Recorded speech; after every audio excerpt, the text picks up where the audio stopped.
Hi, I'm Hannah. Hi, I'm Abby. And this is Fulfil The Inkswell podcast. We are back for season 3, episode 4. I know, we're really getting to the big numbers now, which is quite exciting. Yeah, exactly.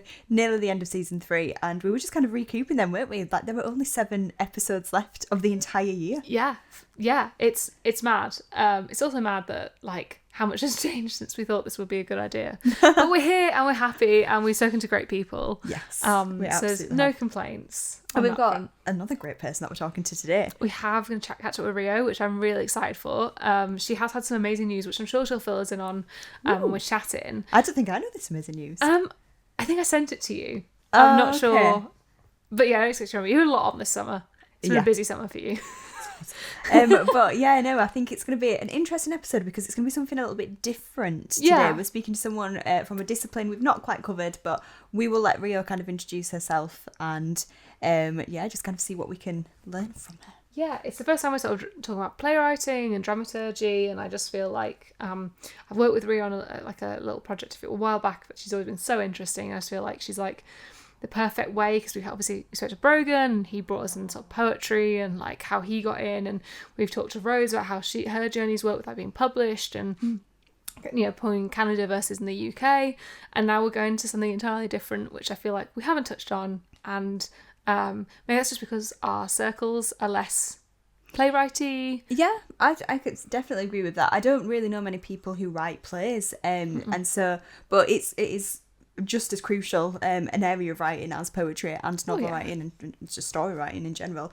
So I think I'm really glad that we're kind of getting that lens in this season. And also it's kind of fits in quite nicely because you've just been to the Edinburgh Fringe. I have. And yes. Obviously you've seen kind of the opportunities things such as the Edinburgh Fringe Festival provide. Oh my gosh, people. Yeah. In fact, I know Ria was also up there as well, so I'm sure she might sprinkle some stuff in. But yeah, this year was stunning. I saw 28 shows in 5 days. And I did develop an eye twitch by the end, and just like complete overstimulation. Yeah. But I had the best time. I want to give a shout to 2 shows that I still think about quite a lot. I saw a show called Blubber, which is like this like cross between like a theatrical monologue and like a comedy show, and it's all about this woman's experience in a plus size body and like how she navigates it and how she has found herself distant from her body, and like it was beautiful. It was at Summer Hall. I always like Summer Hall's program, and I took my parents because they were so up for stuff this year. They were like, yeah, we'll try anything. I was like, okay, and I literally picked this because I like the poster. It had this really beautiful poster of her swimming, and it's like an underwater shot. I was like, cool, we'll try this. Summer Hall's normally really good.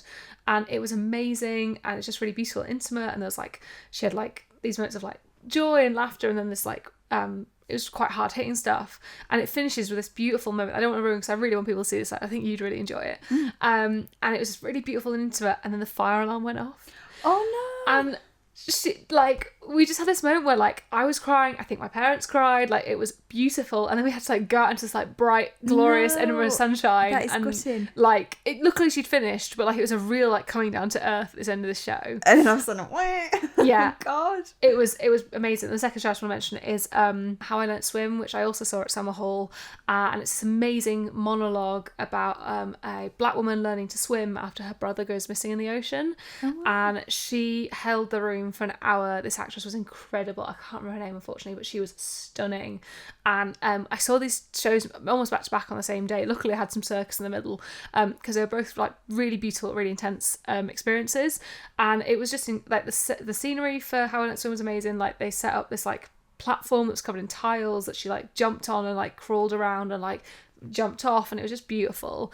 And it was one of those shows that you come out of and you sort of have to like take a deep breath afterwards and stuff. It was beautiful. So yeah, just I couldn't let those 2 shows not get mentioned. But yeah, it was stunning. I think you need to go next year. I think you would love the Edinburgh Fringe. I think I would as well, and I think it's just really important to support places like that and festivals that really give opportunities to all writers and people who just need a chance and just need a little bit of exposure. And I think that's again why it's really good that we're going to speak into Rio today, because if there are people thinking, maybe you're not a poet, maybe you're not a novelist, maybe playwriting is for you, and maybe Rio could give us a little bit of an insight into what she looks for when she's kind of curating work, and how to even get started if that is the discipline you're wanting to go down. So I think it's going to be a good one today. Absolutely.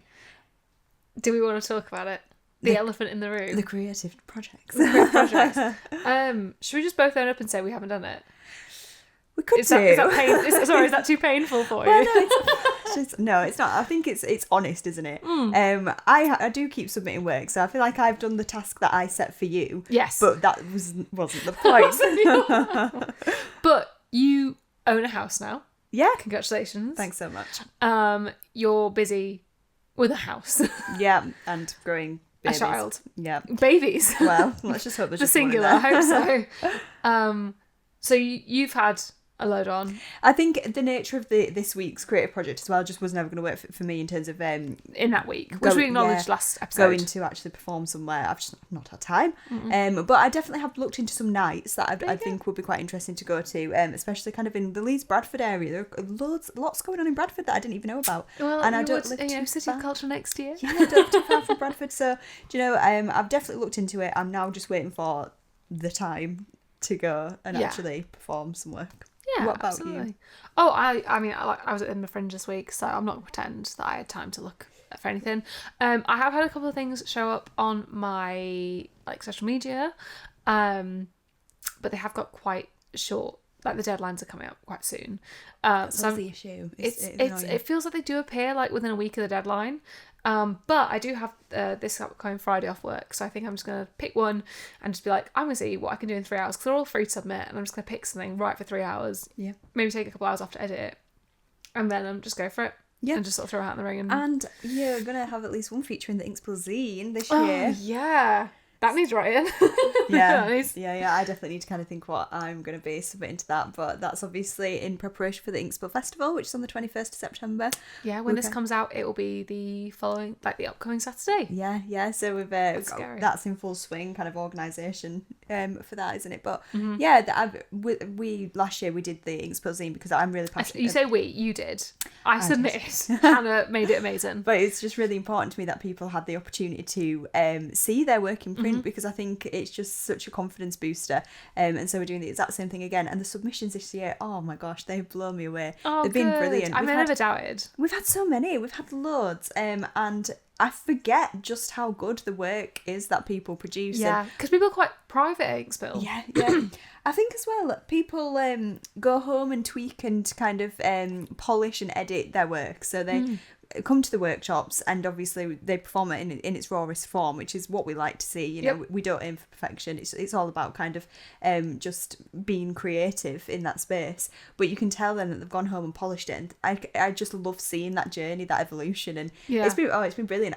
It's been the hardest job, because people have sent me quite a few poems, and I've only been able to choose about kind of 2 per poet. And yeah, it's been really hard choosing which ones to take from everyone, but yeah, you're in for a treat. It is going to be a fantastic day, and the zine is going to be, just stunning. So I can't wait. No, and we're going to have physical copies at the festival. We will. And then hopefully at some point in the autumn, we will get our website running at some small capacity and have PDFs of it on the site, so people who may have joined us listening can catch up on. Try and get it more accessible this year, which would be good, wouldn't it? Yeah.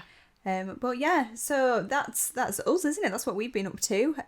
Just keeping going in this weird world, and just trying to write as and when we can, but again, just not putting pressure on ourselves, because there's no point. Life's hard. We don't need that pressure. Exactly. But we are going to be talking to someone new today about something new, and I think we're both excited to hear what she's got to say in terms of playwriting.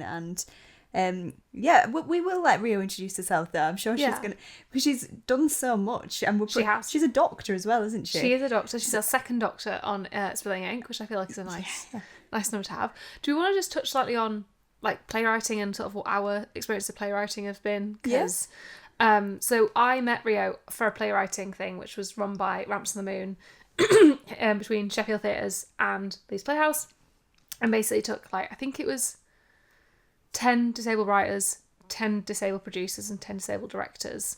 And I wrote a short 10-minute piece, and then it was given to a director and a producer to produce. And they were cast, and that was back in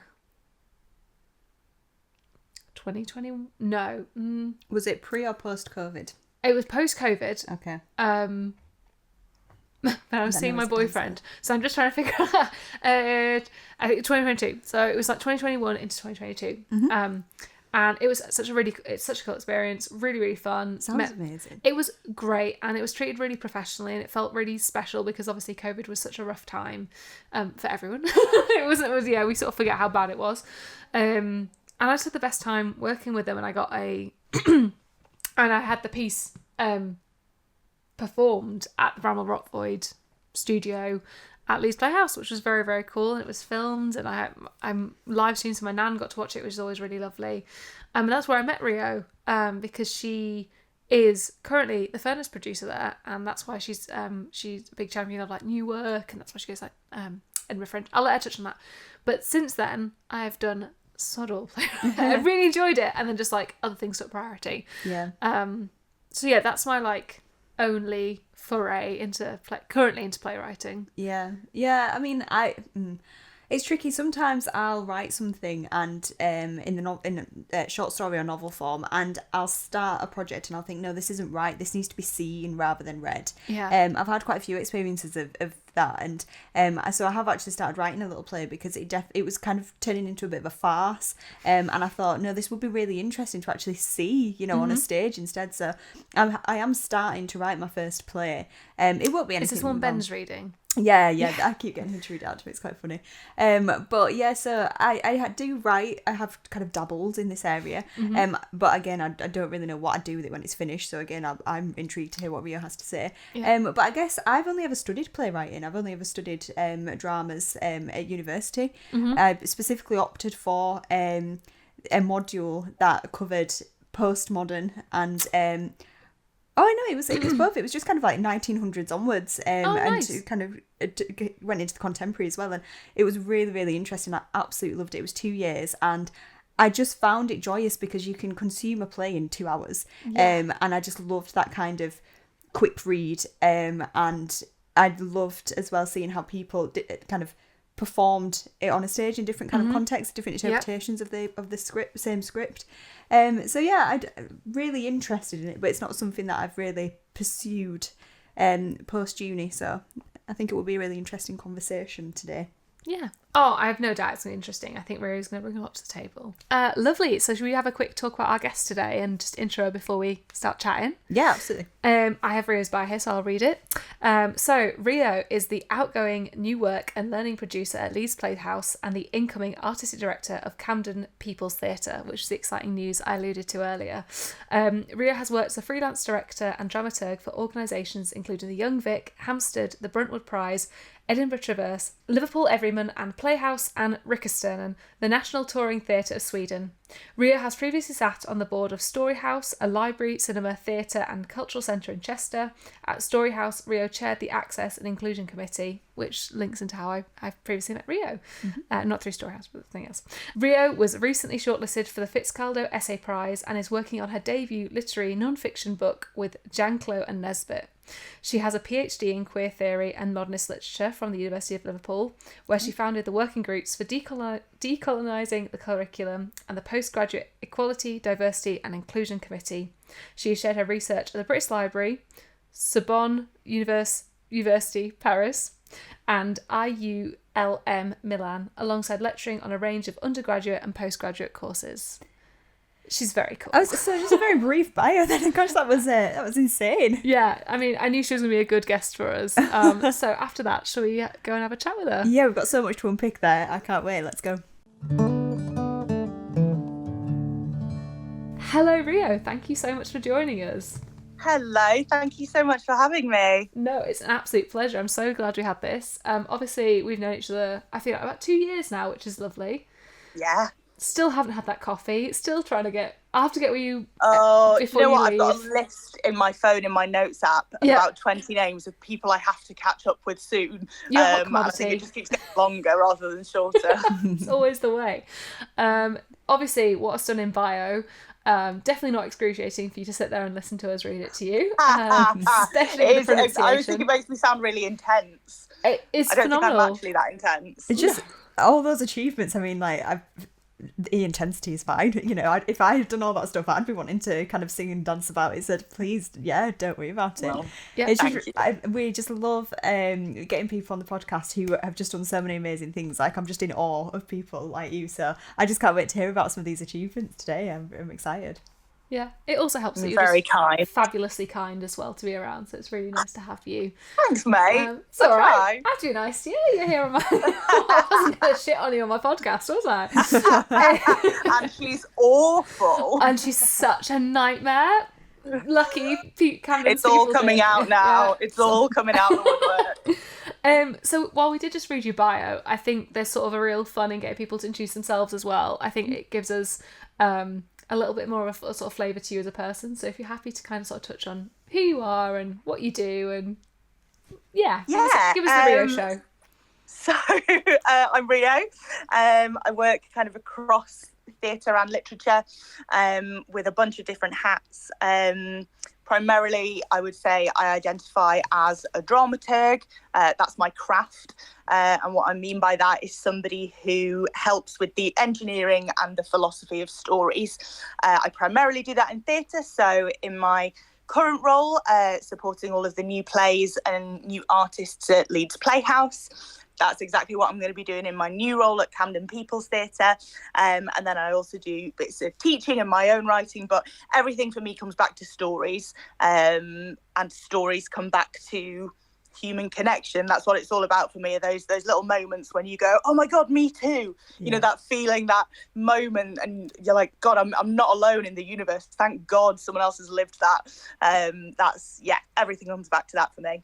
Oh, I love that. That's definitely...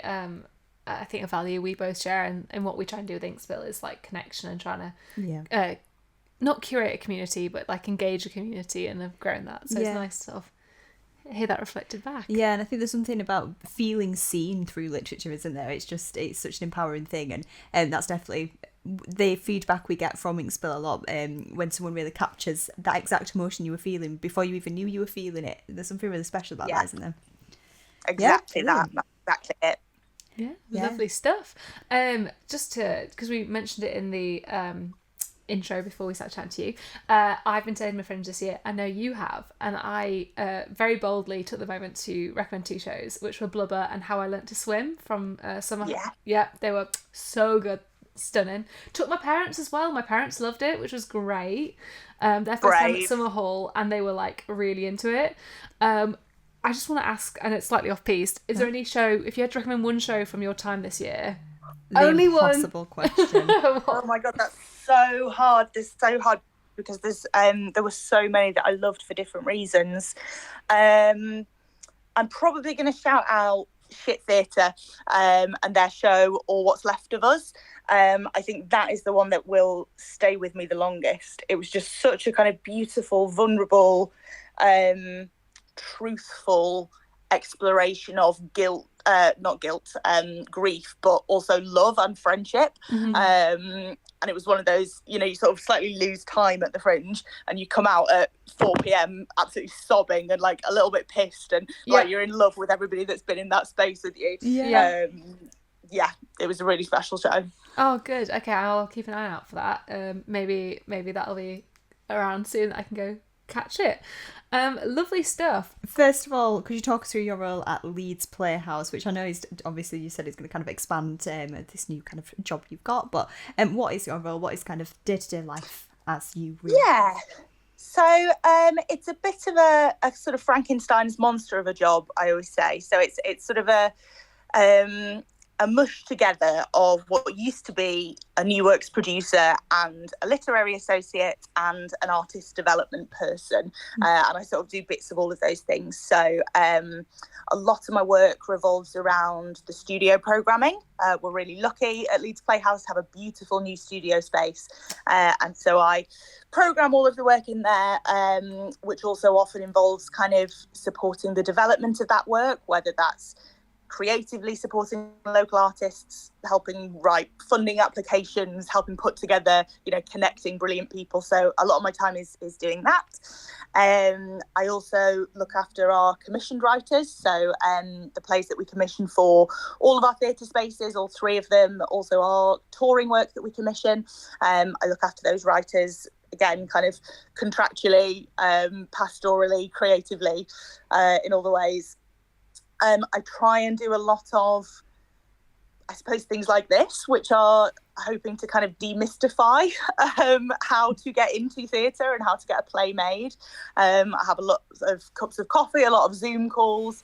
Every quarter we do a series of sort of open Zoom calls that people can come and just ask their questions. How do I write a play? I've written a play, how do I get it made? Oh, amazing. Sort of questions.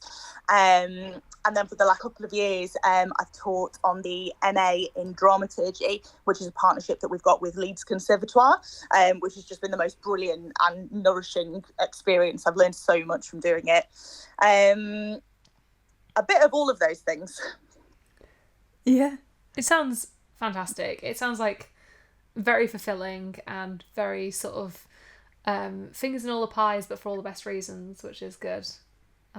Yeah, completely. And I love being able to kind of use all the different bits of my brain. I feel, kind of it's really hard to bounce from giving really intimate sort of creative notes to then wrangling a spreadsheet and then trying to work out the room bookings system. Yeah. But that's what keeps it fun, is that there's all these different things to kind of balance at any given point. Yeah, absolutely. I love that as well, because I mean, obviously we're from around here, and you hear Leeds Playhouse and you kind of think that is just an inaccessible place as a new young writer. But in actual fact, I love the fact that you're trying to break down that barrier and provide opportunities for people to get involved and to kind of start their career, because that's something that I think has come up a lot as we've been recording this podcast. It's where do you start, and how do you shake off that imposter syndrome and actually realize you are good enough and you can get these opportunities. And so that just sounds brilliant that you also kind of have that side to your job as well. I think that's fantastic. Yeah, thank you. Do you know what I kind of learned is that actually, like, artists at all stages of their career need a lot of the same stuff, whether they've never had any professional work and they're just feeling it out, or whether actually they're really established artists. What everybody needs is space to take risks and the financial security to do that. So doing our best to support in both of those ways in the current atmosphere is a real privilege. And it's a very interesting time in the arts. I mean, like, not to be too political, but it's been like spanning the sort of two, I mean, I say 2 governments, but we've had several governments, and I imagine the time that you've been working in your role. And we all know that there's been like changes like MPOs and theatres moving around and stuff. So it is exciting to like see new work. And I mean, even growing up for me, like Leeds Playhouse, the fact they had like, I'd say strange Christmas shows. They weren't pantos. They would do. I remember seeing Aladdin in not the Quarry Theatre, the Courtyard Theatre. Can't remember what the name is. It's just called the Courtyard. Courtyard, yeah. Yeah, of course it is. And I remember props coming down from the ceiling and characters changing on stage, and that was like revolutionary to me. Like I was been so little, and I was just like, oh my gosh, that's amazing! Like, so cool. And I remember because it's the 2 ugly sisters, and they had like old shopping trolleys, and like I say old lady shopping trolleys, and they put these little like hats on, and they would just become different characters. And I was like, it was magic. So I feel like Leeds Playhouse has really kind of kept on that legacy, which is really, really nice. So you touched on dramaturgy, being a dramaturg. Can we have like a little small intro to like a demure intro to very mindful intro to dramaturgy, and like how that, and I mean your PhD, which is super cool, support this work that you're doing? Yeah, so nothing major. What is a dramaturg? I think honestly, dramaturgy is one of the areas of theatre which is most the Wild West. I think it means lots of different things to different people. There is the kind of European dramaturgy model, which is quite literary.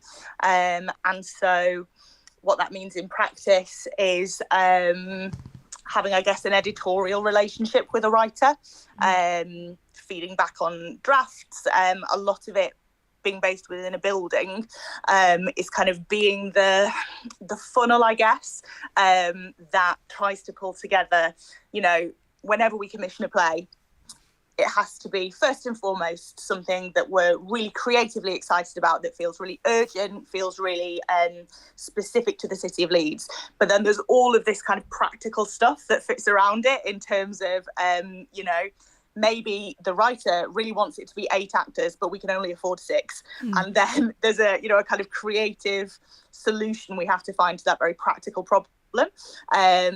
We have 3 auditoriums at the Playhouse, so they all have to slot together technically. We've got a limited amount of, you know, brilliant technical humans to make them happen at any point. There's lots of kind of practical stuff. We always do our commissioning in conversation with our engagement work. So I'll work with schools, so older people, refugees and asylum seekers. So there's lots of different things that kind of come from the building. And I think part of the sort of literary manager side of the role is trying to hold all of that and get it to the writer in a way that is useful for them and not completely overwhelming. Yeah. In America, they call it being a script doctor. And I think that's quite a useful image, maybe. Because in a really practical way, I guess it is, you know, being able to look at a play, whether that's on the page or up on its feet, and identify what maybe isn't working, and then knowing different ways you can suggest for how those creatives might want to fix it. I always say it's kind of half and half mechanics. You know, engineering, it's a car engine. You take it apart and you put it back together. And then it's half the sort of oozy-woozy philosophy of chewing over the really big, like juicy, tricky questions with a writer, and just like sitting in that space with them. I think it's the best job in the world. I think it's so fun to be able to work with different people on so many different projects. And you learn from every single project, of course. Amazing. Yeah. It sounds almost kind of as if you've got the role of an editor, essentially, in terms of if as a novel writer or a poet. But then you've also got that added element then of kind of putting this play into an actual practical form, and making it work kind of realistically on the stage too. So it's kind of that added complexity. But yeah, no, that sounds brilliant. It just makes me want to be a dramaturg. You're very convincing. You draw me into that. Yeah, but I don't know. Sometimes I do. We asked actually the editor in our last season about this. How do you find sometimes that process of working with writers and managing expectations? Can that sometimes be quite challenging if someone's got these wild goals that just are not going to be kind of doable? Yeah, I mean, it's, oh God, what a good question. I suppose I always say, and I really believe, that the plays which get made are the ones which have to get made. And the ones which have to get made are the ones that are really true to the soul of the play, if that isn't too like wanky to say. No, so often, you know, I really often actually have conversations with writers where they say, well, I've written a 2-hander because I know if I write for a massive cast, it won't get made. And I'm so aware that that's such like a present worry in the mind of writers and creatives. But do you know what? That is not your problem. That's our problem, the producer's problem to fix. Your job as a writer is to write the thing you have to write. Yeah. Oh gosh, there's someone, and I can't remember who it was, maybe Eve Lee, who's a brilliant writer and dramaturg, who said, a dramaturg's job is to make the play more like what it is. I love that. And finding what is it, and then getting everything else out of the way so it can be that thing. Yeah. And sometimes that means, you know, challenging a writer because actually they don't need 10 characters to do this. They've just fallen into that. And sometimes it's saying to the producers, do you know what, they absolutely need 10, and we can really justify it for these reasons. Yeah, no, definitely. I love that. You're like a sort of a literary translator between both sides. You're a negotiator. Yeah, kind of. You are negotiating on a literary level. Yeah, that's really cool. And that kind of leads us very nicely onto the next question about where do you find new work? Obviously, we talked about Edinburgh Fringe, and I'm very happy to expand on that. But where else do you discover? What minds do you go into to find the new work? All sorts. So yeah, as we said, Edinburgh. We also go and see a huge amount of work locally, nationally, and that is everything from, you know, massive commercial productions to shows that people are putting on in Leeds in pubs and gardens and car parks. I think I've got one coming up that's literally like in someone's mum's living room. Really, this always sounds a bit trite, but it really is about relationships and kind of connecting with people in their whole career as opposed to one specific project. It used to be the case that we could do a lot of one-to-one meetings with artists to start those relationships. Supply and demand is making that really tricky at the moment because we're all wearing so many hats, which is why we've moved to this kind of mass Zoom scenario rather than doing one-to-ones, just because it became apparent that a lot of people had the same questions in terms of, you know, how do I apply for funding, how do I submit my plays, those kind of things. So hopefully this is a bit more cost effective. We have a few things all year running that people can connect with. So once a month on the third Tuesday we run Furnace Tuesdays. Furnace is everything that we call artist development at the Playhouse. That's a brilliant space to come and kind of just connect with other artists. You know, if you're a writer and you just want to hear some actors read your work out loud, you are a director and you're looking to connect with a producer, that's a brilliant space to do that. We run scratch nights through the year, and pretty much everybody that shares a scratch is someone that we haven't had a relationship with before. So coming and sharing 10-15 minutes of a brand new bit of work, brand new relationship. Sometimes we'll go and see work and go, yeah, that is brilliant, that has to be on at the Playhouse, what are you doing October next year? We've got an open submission policy for touring shows. So we're not in a position at the moment to kind of take unsolicited scripts that aren't, you know, kind of fully rehearsed made shows, but we are in a position to take unsolicited touring approaches. So at any time people can email me or my colleague Dan. The email address is programming@leedsplayhouse.org.uk, and you can send in a tour pack. If you don't know what a tour pack is, that's fine, drop me an email and I can send you some examples. But it's a really, it doesn't have to be too involved, a kind of summary, like what's the show about, who is involved in making it, some pictures if you've got them, anything like that. Just tell us a bit about the show. What do we need to know whether to get it on? So we take those unsolicited, and then either we'll try and do an open script window for, you know, 6 weeks a year, or what we're doing this year currently. I think it closes on Friday, so there's not a lot of time left. That our annual K Mellor Fellowship. So that is a year-long placement for a writer to work both with us at the Playhouse and with Roland Productions to develop a TV script. And I think last time we checked, we've got 92 scripts in for this year. That's amazing.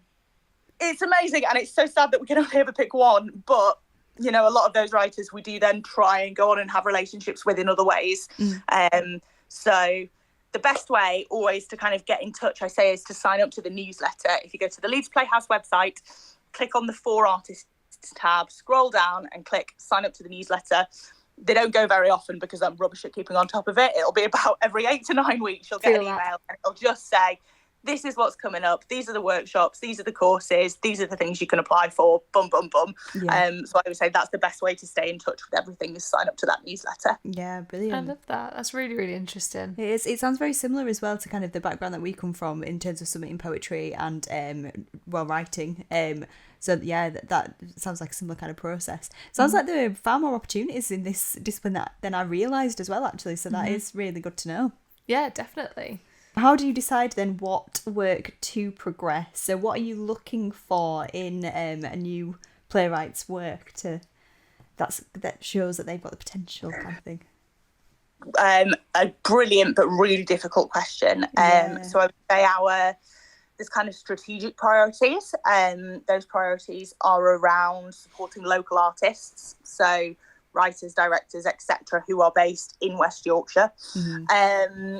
Also, we have strategic targets around underrepresented people in the industry, whether that's disabled people, global majority people, working class people. We also have a few kind of in-house passion projects. So we do a lot of work around refugees and asylum seekers.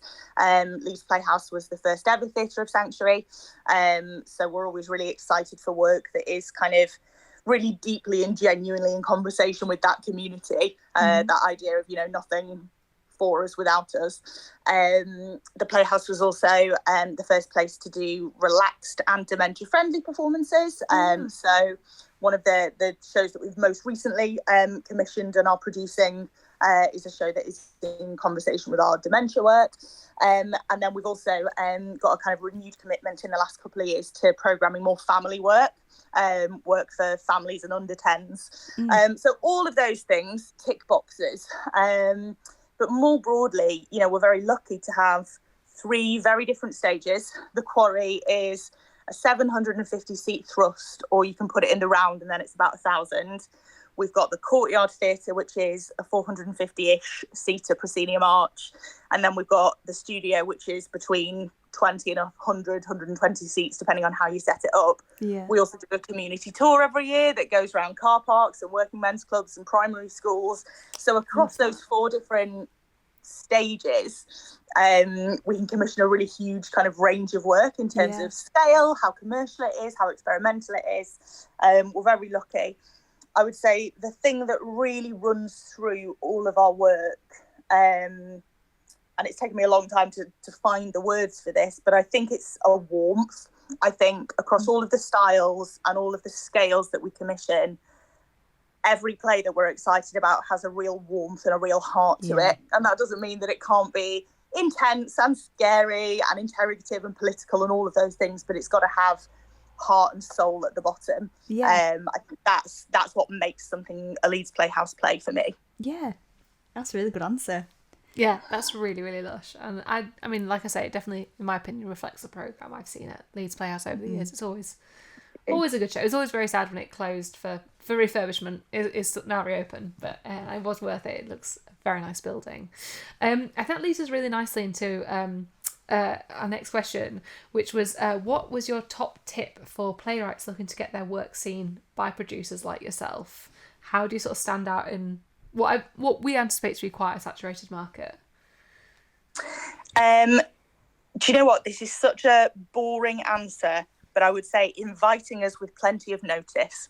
I get emails semi-regularly, which are very much appreciated, that say, can you pop along to this on Friday? It's very rare that I can with that kind of notice. But if you give me 4 months, there's a really good chance I can. I understand. I think sometimes people are nervous maybe to invite us ahead of time before they know how it's going to be. But I would much rather you emailed, said, get it in the diary. I'll go, brilliant. And then 2 weeks before, you can email and say, listen, do you know what? It's not ready. I would only respect someone for having that conversation. I'd much rather that. And then we can reconnect in the future. Or actually, maybe we can go for a coffee and chat about how to get it to the stage where you feel confident. So in a really pragmatic way, giving us lots of notice. And I think being really intentional about why it is that you're inviting us. So for local artists, that can really be as simple as, I live in Leeds, this is my local theatre. It can be that straightforward. But it might be about something more specific. So we get a lot of invites from disabled-led theatre companies, because we've done a lot of work with integrated access over the years.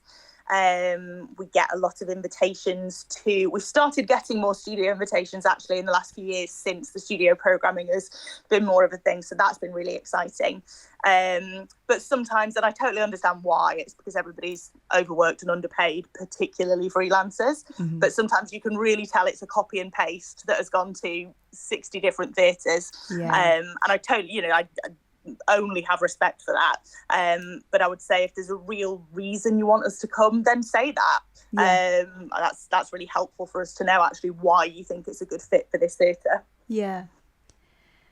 No, that's really interesting. It is. I think it's this idea that you've really researched where you want your work to go, rather than just wanting it out there, thinking about why you want it out there in particular.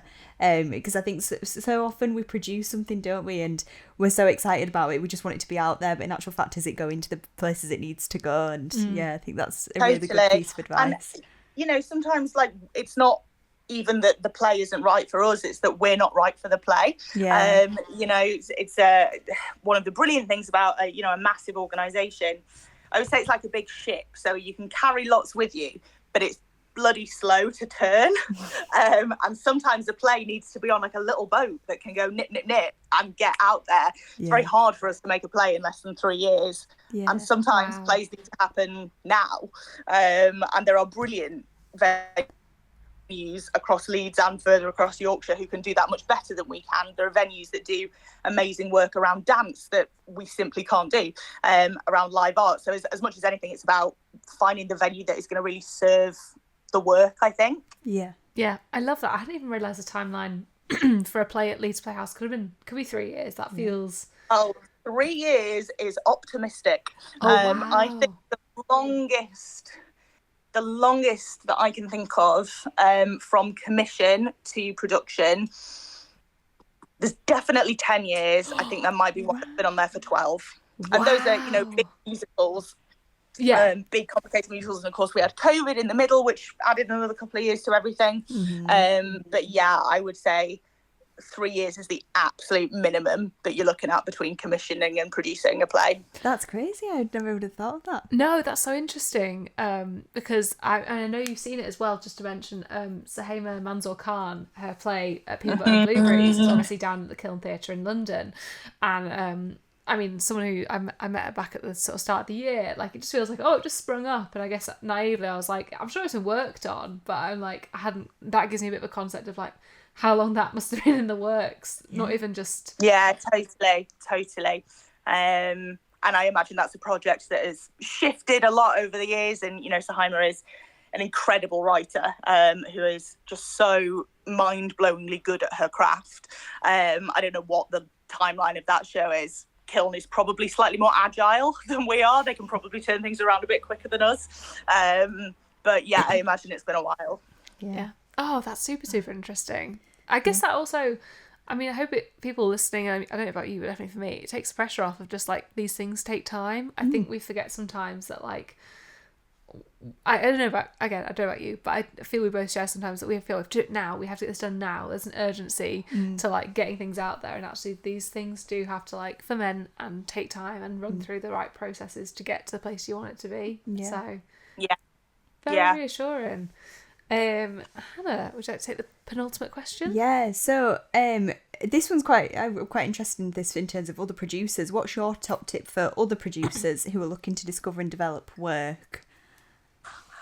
Oh my gosh, what a brilliant question. I would say for a start, we are really thin on the ground for amazing independent producers in this industry, particularly in the north. So if you are thinking about going into producing, I would absolutely encourage you. I think a lot of people sort of find themselves producing rather than going into it intentionally. You've written a play, or you're directing a play, you're making a play, and suddenly you're like, well, shit, someone's got to manage the budget. So that's how I got into it, sort of accidentally. And then after a few years, someone gave me the job title of producer, and I went, oh God, is that it? But it is. I think just connecting with people and connecting. Someone gave me the advice once that networking horizontally is much more useful than trying to network vertically. And I've really seen that play out in the last few years. So, as much as it's brilliant to connect with people who are further along their careers than you and can be mentors and give you advice, actually it's the people who are coming up with you that are going to be the really meaningful creative relationships as you go on. And I think if you're an emerging producer, find an emerging writer, an emerging director, and learn together. There's lots of brilliant resources out there. Stage One have lots of brilliant resources for emerging producers. We will always, whether that's me or one of my sort of more purist producing colleagues, we love meeting early career producers. We will always find time to go through a budget with someone to talk through the kind of deep joys of contracting. And I think the other thing that I've really learned about producing is how genuinely creative it is. Because I think I always maybe resented it a bit, thinking it was like the boring business end of being in this creative industry. But more and more I see how creative you have to be to make something work. It's problem solving. Producing is problem solving. And you know what we said before about, for example, a play where we can only afford 6 actors. Well, then that's a problem to solve. How are we going to do that? Does that become multi-rolling? Does that become a community chorus? Does that become actor trainees? Like there's so many different ways that can go that impact the final soul of the play. And again, I just think it's so fun to work on all of these different projects. So yeah, find people who are at a similar stage to you, get yourself along to a couple of funding workshops, get vaguely familiar with Arts Council project grants, with your local grants, and just do it, because actually I think producing is one of the areas you can really establish yourself pretty quickly, because as I said, there's just not enough of them.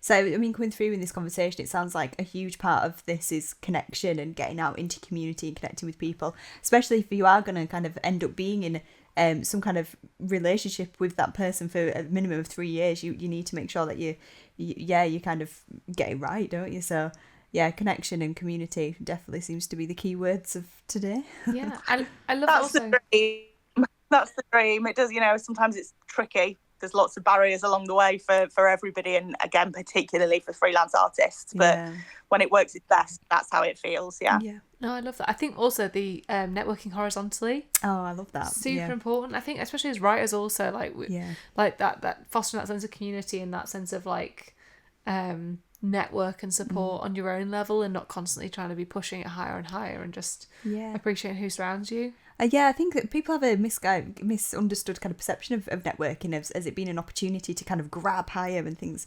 Actually, no, it's good to talk and liaise with people on your level, and I think that's really, really good advice.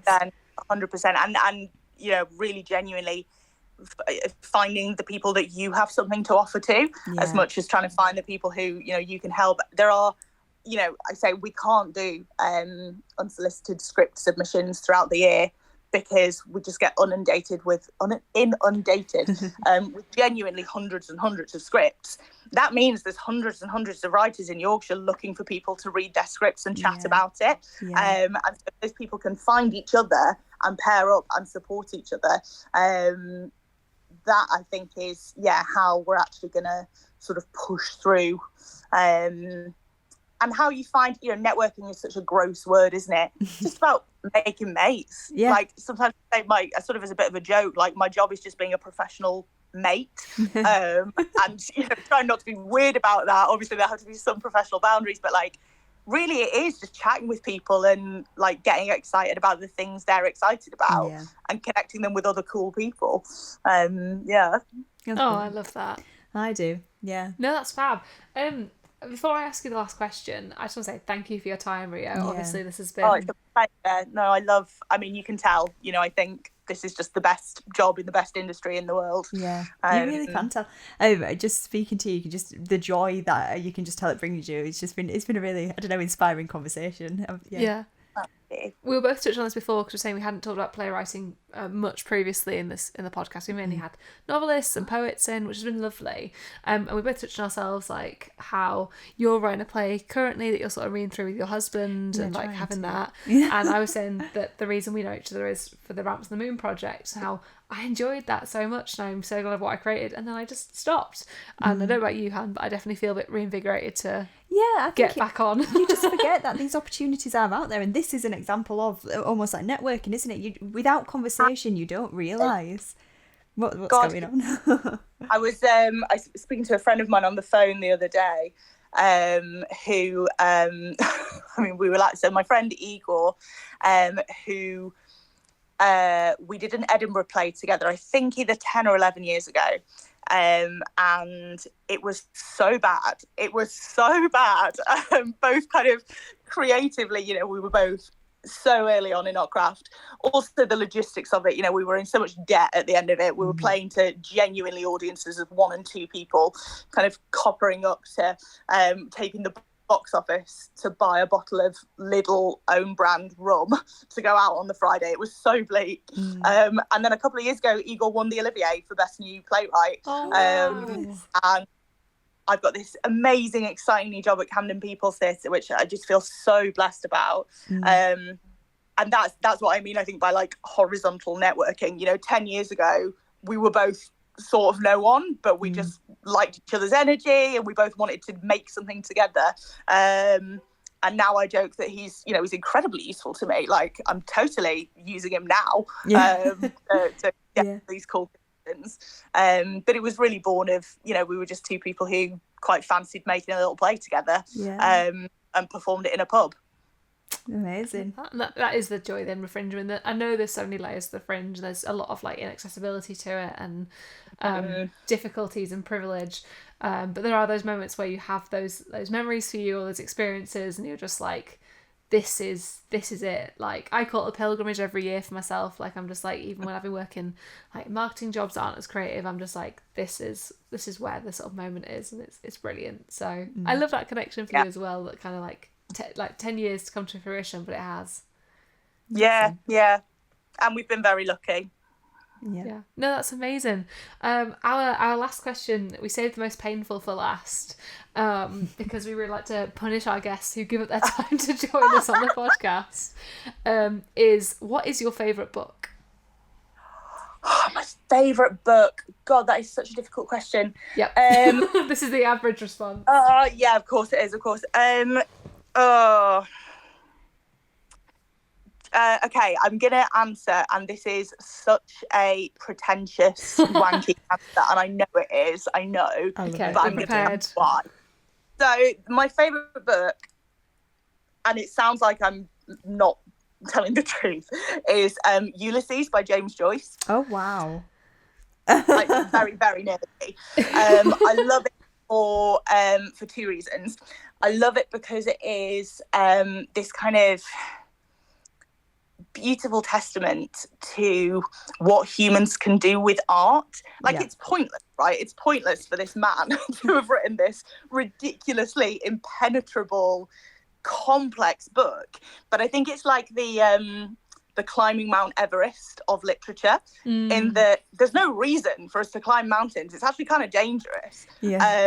But we want to do it to see if we can, like Ulysses. And I think Ulysses is the Mount Everest of writers. Like, just let's find out how far we can push it. So I love that. And then I also love that part of my PhD was on the censorship trials around Ulysses.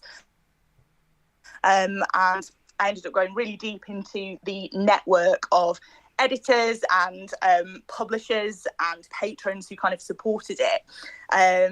And again, it's such a beautiful case study of, there is this one writer who is a genius, but he absolutely would be nothing without these dozens of people in the background, many of whom were women, many of whom were queer, many of whom were global majority people. And I just love the idea that art can't exist without being part of a network. I don't think there has been any good art ever that has been made genuinely in isolation. And I think that's one of the books that always really reminds me of that. Yeah. I think that's a great answer. I love that. Yeah, I love that you validate that so well, because I follow your Instagram stories. Go, no, it's not. Shut up. No, I follow your Instagram stories. You always have like beautiful. It's always like a glass of wine and a very it's artistically covered book, and I'm like, there's Rio. And then when you said Ulysses, I was like, that adds up. The math is math. Yeah, I'm quite predictable, probably. No, but it was beautiful. It was there was no sense of achievement in your validation of that book. Like, yeah, definitely, like, to read it is like to climb a mountain, but you made it a very artistic way of coming around it. Yeah. You're on the scenic view. Yeah. And it's the endeavour that counts, right? Absolutely. And definitely not using it as a doorstop. It also is a great doorstop. It's a great doorstop, or a wait whenever you need it.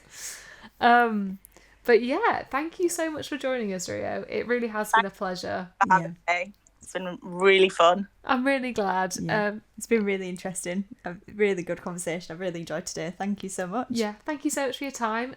Good luck with the Camden People's Theatre. That is just such an exciting... When does that role kind of take over then? When do you move down there? So I will be starting officially. There's a couple of kind of onboarding days first, but officially I will be in post from October 14th. Wow. I cannot wait to get stuck in and meet everyone down there. Yeah. And program and support some stick as fuck artists. I'm so excited. It's Can gonna I be swear? wicked. Too late. Sorry. Yeah, you absolutely can.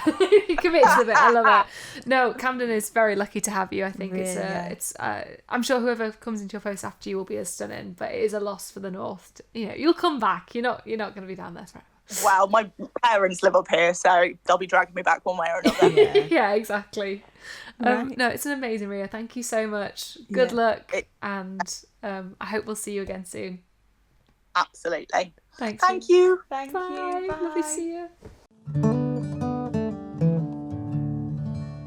That was Rio.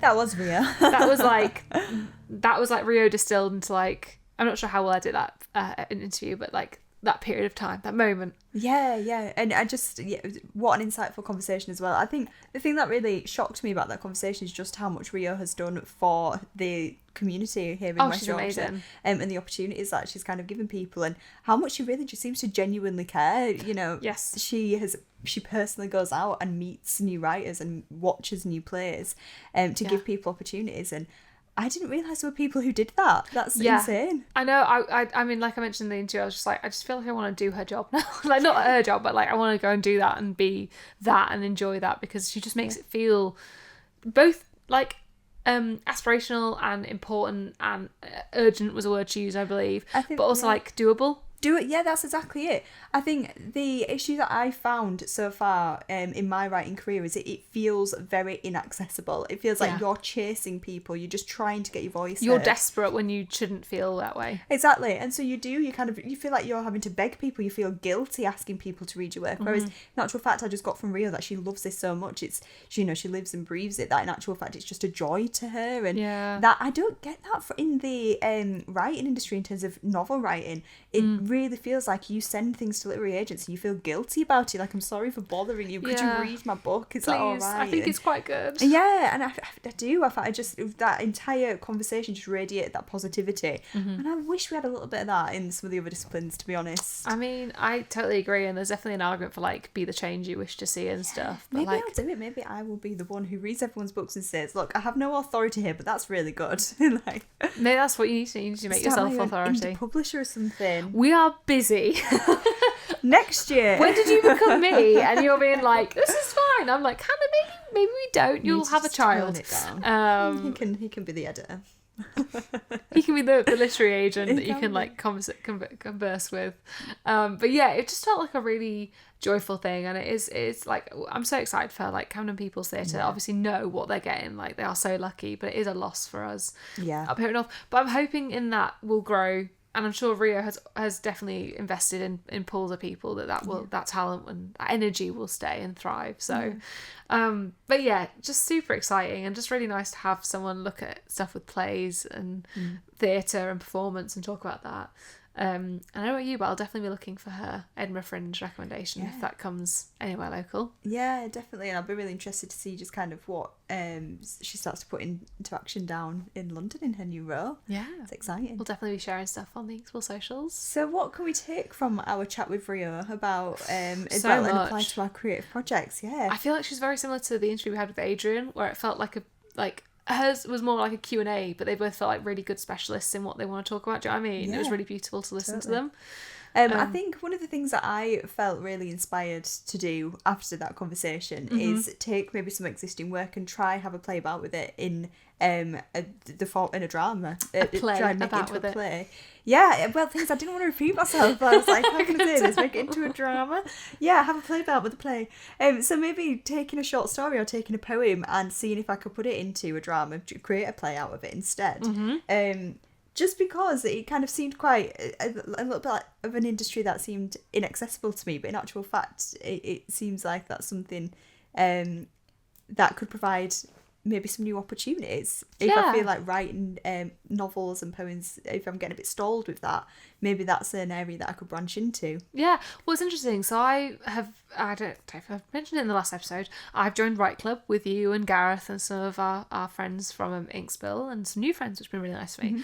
And I recently read a new bit of your book that I hadn't read before, and I just said, part of my feedback to you was how visual it felt to me, like that chapter in particular, but like looking back on reflection on the bits I've read, it felt so visual and so like I said to you at the time, this feels like a play. This feels like something. And I said Northern Broadside because I love their work, but I feel like something like Northern Broadside would really enjoy. So there's definitely, in my opinion, room for that. So like you could play with like the monologuing and like the setting of that. I think would be really interesting. I think sometimes if you are feeling a little bit stuck in a rut with a project you're working on, sometimes transforming it into something else can be really inspiring, can't it? Just to see it through a different lens. So if you are writing something that feels quite very visual, if you can visualise the characters or the setting in the scene, why not make it into a scene and see where that takes you? So I think that's maybe something I'll do this week. Maybe I'll look at some of my poems, maybe some of my short stories, and try make it into a play instead, and see where that takes me. I love that, and I think also we've been doing quite a lot on like getting out there and doing stuff, and this is actually a way to like work towards sharing work, but in a more like self-reflexive way, which is really nice. I really felt the horizontal networking resonated with me. I really like latched onto that because I think it's so important. I think it's something we highlight in the interview, obviously, but I think for us, and I think on reflection on looking at this podcast, we definitely encourage people to like go out and share work and make connections to like get that process going. But like we haven't really sort of and maybe it's just because we're tired and we're like halfway through like the second to last season of this podcast, which feels amazing to say, even more than half, nearly done with the third season. But I feel like this is the time to also like curate that network around you, that people on the same level, like me joining Write Club. But even like that, we do work together on that. Maybe just even go out for drinks with a writers club where you just talk about writing, but you also write your lives, and you're in a room full of writers where you don't have to share work, and you just get to be people who write rather than like writers who create for a bit. We've said that, haven't we, since the very beginning of this podcast? We were kind of doing this to be a journey of discovery as well, and it's really interesting just thinking about what Rio said. Where will we be in 10 years' time? You know, because we're very kind of horizontal at the moment. We're in a very similar place in our writing careers and journeys. And I think it is really interesting that we're kind of bouncing ideas off of each other that will take us in different directions and take us to different places. And where will we be in 10 years' time? You just don't know. But I think that's it. It's definitely almost trying to inspire each other by sharing your experiences with the people around you, rather than just saying, oh, I wish I could be you, how did you get to there? Kind of carving your own journey by sharing ideas with the people on your level. I think is what I'm trying to say. On the floor behind the camera, I have loads of artwork laid out because I have lots of food art which I'm going to hang in my kitchen, which I'm very excited about. And a piece of art that you highlighted, which I feel is really useful in this moment, is it's like really cool print that says, "Don't let your ice cream melt while counting other people's sprinkles." Or someone else's sprinkles. And I feel that really is something that really resonated with me. I was in a really like big slump probably this time last year, where like people around me were doing great and getting published and sharing work and being invited to do stuff, and I was really like negging on myself, being like, why are you not doing that? You've done the work, you've got the connections, what are you missing?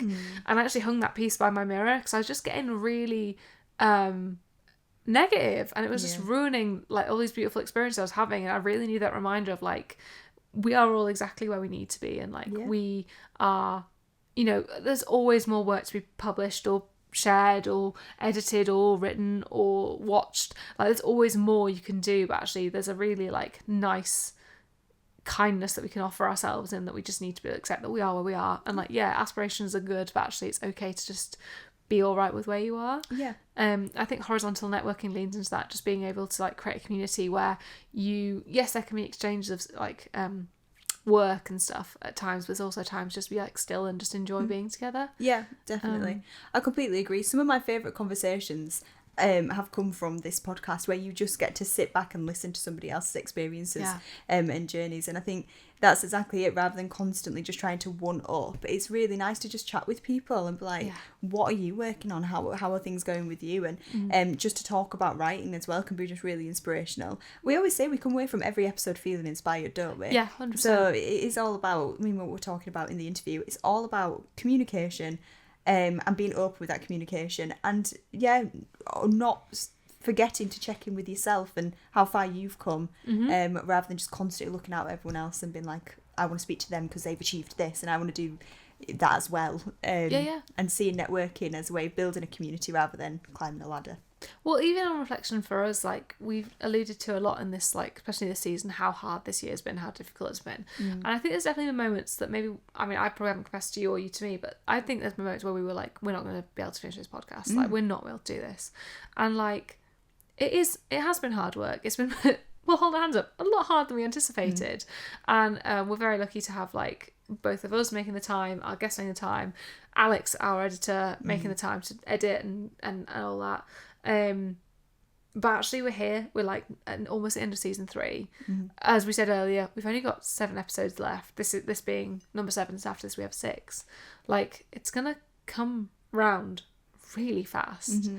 And then at the end of this year we get to say we've done a whole year of a podcast. Like, that is amazing. It really is, and it'll be really good to reflect in that final episode of all the different conversations we've had and highs and lows of it. And it's going to be really good, isn't it? It's gonna be really cool. It's going to be interesting to listen back to it as well from the very beginning, because I think we've changed a lot as the podcast has gone on. Definitely, because we've talked to people and because we've had such different experiences over this year. It's been a wild year. Oh, it has. Yeah. So should we round up this episode then? Yeah, we got very reflective there at the end. So creative tasks, rewrite a piece into theatre. Or to be fair, if you have a lot of theatre stuff, if we did have playwrights listening, feel free to invert it and make it into a poem or a novel or a short story or a piece of flashback. Whatever works for you, just like switch a piece around and see how you can make it work differently. Yeah. And then on my side, horizontal networking, create a community, reach out to people, have drinks with people, for the sake of enjoying their time and their skills together and not with any expectation of benefit, which was nice. But this has been beautiful. This has been so beautiful. Really good. Huge thanks to Rio for spending that time with us. Yes. It really was really beautiful. Really nice. Really just an enjoyable evening. Yeah. What a lovely evening. We'll see you next week for the episode 5. Final episode of season 3. Which is just me and Hannah, just us having a gab. Yeah. So see you then. Bye. Bye.